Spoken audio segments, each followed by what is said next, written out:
Here on our pregame show, Sam Anderson, head coach of the Urbandale Jayhawks. Coach, this squad, you've had, other than Ankeny, I don't know who's had a more brutal schedule than you, unless you want to argue right now that your schedule's been tougher. No, yeah, it's been a tough go. You get a Bettendorf, and then you get Johnston, Iowa City West, Dowling, of course, and then now we go with Centennial. So yeah, it's been a tough run, and we like the way our kids have responded each time. We keep telling them, hey guys, we have a good team.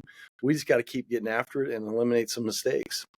I would imagine weeks 3, 4, and 5 are really tough for you, given your schedule, to say, guys, stay with me. I know what we're doing. We're going to get there. How it sounds, I mean, they have responded, right? Is that fair? Absolutely. Yeah, they've responded positively. I think that the thing is, it's even tougher. It's tough when you got seniors at that point, but when you got a sophomore quarterback and a sophomore alignment, you were playing 3 or 4 sophomores and those younger guys, and they've never been through it before. So it's all new to them. So to get there, keep them peaked and positive, that was a real challenge. But I think, our older guys led by example, and our younger guys really stepped up. I like to refer to sophomores almost like junk bonds, high risk, high reward. There's sometimes they can really elevate you. Quarterback is one of those. You got a guy that throws and runs the ball pretty equally. Reminds me of some other good quarterbacks of time gone by. What do you like about him? The first thing I like is his character. He's an outstanding young man. He's great in the classroom. He doesn't miss a workout, so he's consistent. And if you're going to be, you're going to be good in football. You've got to be consistent, and to be consistent in all the things, and then add on, natural athletic ability and hard work. Then good things can really happen for you. So we're really pleased with his leadership and how he's progressed this year. And that carries over to the guys that he's come up with through the years. And that's also then speaks to your juniors and seniors to say, this guy's taking it very seriously. Look at what he's doing. You just kind of gently point is what I think you're having to do. Pretty much. Yeah. You watch how people lead by example and others follow naturally.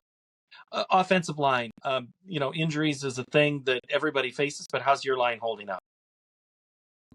Holding up fairly well at this point. We've got to continue to make growth, eliminate the simple mistakes, the missed assignments, and not driving our feet, and just the simple fundamental things are the things that we need to really continue to work on.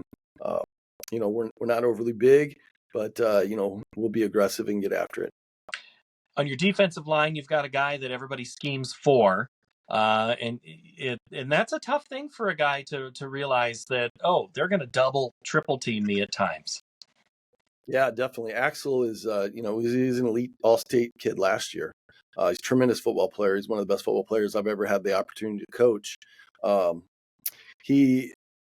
Every week the game plan comes to Axel. I mean, we know that going in, and I think, he gets frustrated, but he also knows, somebody else is going to have to step up and make a play. But we move him around a little bit, try to help things up, free him up. But yeah, he's a menace out there, and it's a compliment to a player if teams are scheming around them. So, it is what it is, and that's just kind of one of those things. I don't. He wants to win, he wants to compete, wants to do the best he can. He's not a kid that's out, worried about his stats and whatnot. We've seen those guys before. That doesn't help a team, and that's a hard thing that you got to overcome. You've also got some other support there on defense of another kid who's going to play next level. So, I mean, that gets the attention of other coaches when they look at your tape. Definitely. You start with Axel up front, and then Elijah on the back end, he's going to UNI. So you're looking, you've got 2, Division I football players, and then what I always believe is football is built around those guys that want to play Division III football, especially in high school, because you get a lot of guys that are hungry and there. So, we need our other guys to continue to step up within that. But yeah, we've got a couple really good players, but we like our team. We like the kids that we have, and excuse me, and they've shown a lot of progress throughout the year. Unfortunately, the wins just haven't come. What do you see as keys tonight against Centennial? Well, I think, for them, first we've got to stop the run. They're a tremendous offense, and they run the ball, they'll ram it down your throat. I think that's one. We've got to be able to take care of the football.